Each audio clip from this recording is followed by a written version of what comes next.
안녕하세요. 오늘도 주님 안에서 믿음으로 꽉 찬 알곡이 되기 위해 성경 묵상의 시간을 허락하신 하나님께 감사와 영광을 올려드립니다. 6월 2일 월요일 묵상 말씀을 시작하겠습니다. 역대상은 바벨론의 포로에서 돌아온 이스라엘 백성에게 12지파의 뿌리를 상기시키며 하나님의 언약 공동체임을 보여줍니다. 우리의 삶도 주님의 큰 이야기 속에 함께 한다는 것에 감사합시다.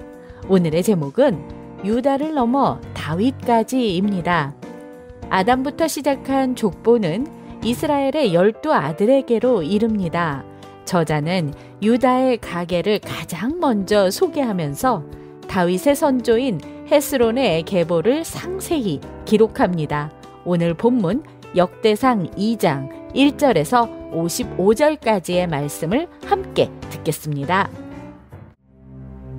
이스라엘의 아들은 이러하니 르우벤과 시므온과 레위와 유다와 이사갈과 스불론과 단과 요셉과 베냐민과 납달리와 갓과 아셀이더라.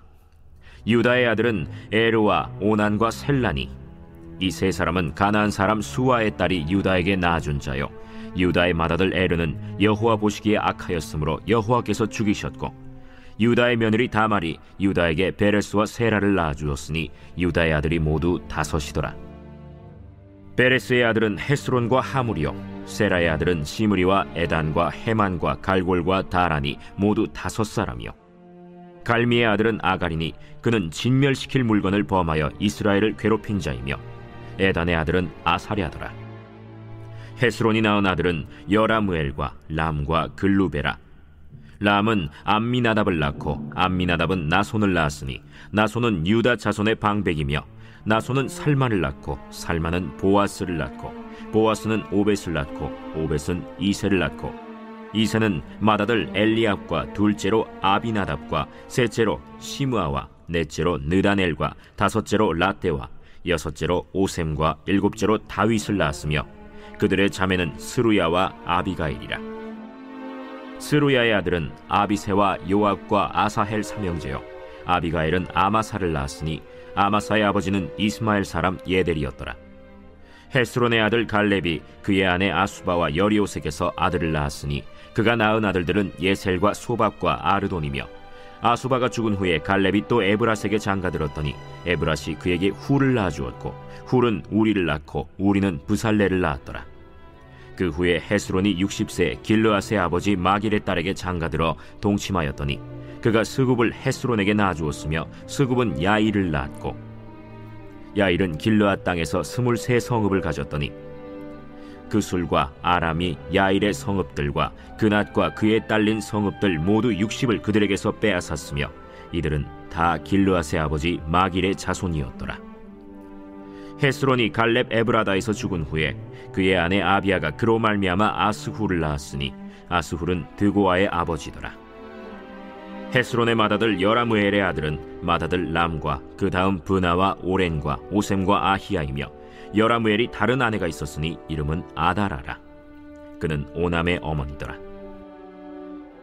여라무엘의 맏아들 람의 아들은 마스와 야민과 에겔이요, 오남의 아들들은 삼메와 야다요, 삼메의 아들은 나답과 아비술이며, 아비술의 아내의 이름은 아비하일이라. 아비하일이 아반과 몰릿을 그에게 낳아주었으며, 나답의 아들들은 셀렛과 아빠임이라. 셀렛은 아들이 없이 죽었고, 아빠임의 아들은 이시요, 이시의 아들은 세산이요, 세산의 아들은 알레요. 삼메의 아우 야다의 아들들은 예델과 요나단이라. 예델은 아들이 없이 죽었고, 요나단의 아들들은 벨렛과 사사라. 여라무엘의 자손은 이러하며, 세산은 아들이 없고 딸뿐이라. 그에게 야르하라 하는 애굽 종이 있으므로 세산이 딸을 그 종 야르하에게 주어 아내를 삼게 하였더니 그가 그로 말미암아 아떼를 낳고, 아떼는 나단을 낳고 나단은 사밧을 낳고, 사밧은 에블라를 낳고 에블랄은 오벳을 낳고, 오벳은 예후를 낳고 예후는 아사랴를 낳고, 아사랴는 헬레스를 낳고, 헬레스는 엘르아사를 낳고, 엘르아사는 시스메를 낳고, 시스메는 살룸을 낳고, 살룸은 여가미아를 낳고, 여가미아는 엘리사마를 낳았더라. 여라무엘의 아우 갈렙의 아들 곧 맏아들은 메사이니 시베의 아버지요. 그 아들은 마레산이 헤브론의 아버지이며 헤브론의 아들들은 고라와 답부아와 레겜과 세마라.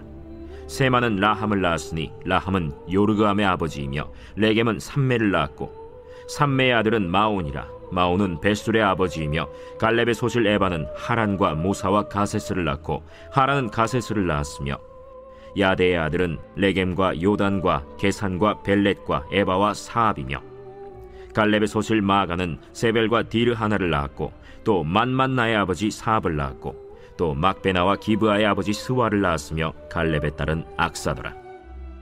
갈렙의 자손 곧 에브라다의 맏아들 훌의 아들은 이러하니 기럇 여아림의 아버지 소발과 베들레헴의 아버지 살마와 벳가델의 아버지 하렙이라.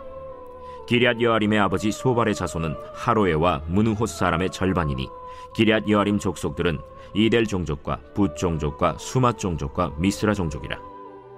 이로 말미암아 소라와 에스타올 두 종족이 나왔으며 살마의 자손들은 베들레헴과 느도바 종족과 아다롯 벳 요압과 마나핫 종족의 절반과 소라 종족과 야베스에 살던 서기관 종족 곧 디랏 종족과 시므앗 종족과 수갓 종족이니 이는 다 레갑 가문의 조상 함마색에서 나온 겐 종족이더라. 오늘 우리에게 주시는 교훈은 무엇일까요? 역대상은 구약 성경의 역사서 중 하나로 이스라엘의 신앙적인 역사를 정리한 책입니다. 바벨론 포로에서 돌아온 이스라엘 백성에게 하나님의 언약 백성임을 상기시키고 다윗 왕조와 성전 중심의 신앙을 회복하기 위해 아담부터 다윗까지의 족보와 사울의 죽음과 다윗 왕국의 통치와 성전 준비에 대한 내용이 기록되어 있습니다. 1장은 아담부터 노아, 셈, 함, 야벳의 자손들과 아브라함까지의 족보로 되어 있으며 에서의 자손과 그들의 왕들에 대해 소개합니다. 이스라엘 백성은 포로에서 돌아와 정체성을 다시 회복해야 했습니다. 족보를 통해 하나님과 이스라엘의 언약 관계가 여전히 유효한 것임을 강조하며 오늘의 본문 2장으로 이어집니다. 2장 1절에서 17절 말씀을 보시면 하나님은 이스라엘의 12아들을 통해 민족을 이루셨습니다. 그들 각자는 부족했지만 하나님의 언약 안에서 소중한 언약의 기둥들입니다. 하나님은 인간의 약함을 드러내는 유다와 며느리 다말 사건에도 불구하고 구속사의 줄기를 끊지 않으셨습니다. 다윗의 탄생하기까지 이렇게 많은 연약한 자들이 하나님의 도구가 되었습니다. 다말의 이야기는 인간의 죄와 하나님의 은혜가 교차하는 자리입니다. 다윗은 언약의 왕이며 그의 가계는 메시아의 계보로 연결됩니다. 우리의 삶에 실수가 없을 수는 없습니다. 그럼에도 연약한 우리가 하나님 손에 붙들릴 때 은혜의 연결고리가 됩니다. 연약함이 아닌 하나님의 은혜를 더 많이 자녀에게 전해주는 부모 세대가 됩시다. 18절에서 24절 말씀을 보시면 헤스론 자손의 이야기는 하나님이 한 가문을 통해 믿음의 세대를 잇고 계심을 보여줍니다. 이름은 낯설어도 그들의 존재는 하나님의 구속 역사 안에 소중한 퍼즐의 한 조각입니다. 유다 지파의 혈통은 단순한 민족 정체성이 아닌 언약과 왕권의 계보입니다. 갈렙은 민수기 14장을 통해 충성된 믿음의 인물로도 주목되었습니다. 우리의 가정도 하나님의 구속 역사 안에서 믿음의 계보를 이을 수 있습니다. 가문의 영광이 아니라 믿음의 유산을 위해 기도하고 준비하는 삶이 됩시다. 25절에서 41절 말씀을 보시면 여라미엘과 그 후손들에 관한 내용입니다. 이름 하나하나가 하나님의 기억 속에 살아있습니다. 하나님은 잊지 않으시는 분이라는 진리를 되새기게 됩니다. 포로에서의 귀한 공동체는 정체성과 회복과 혈통 증명이 필요했기 때문에 이런 자세한 계보는 필수였습니다. 하나님은 한 사람도 한 가문도 잊지 않으시고 사용하십니다.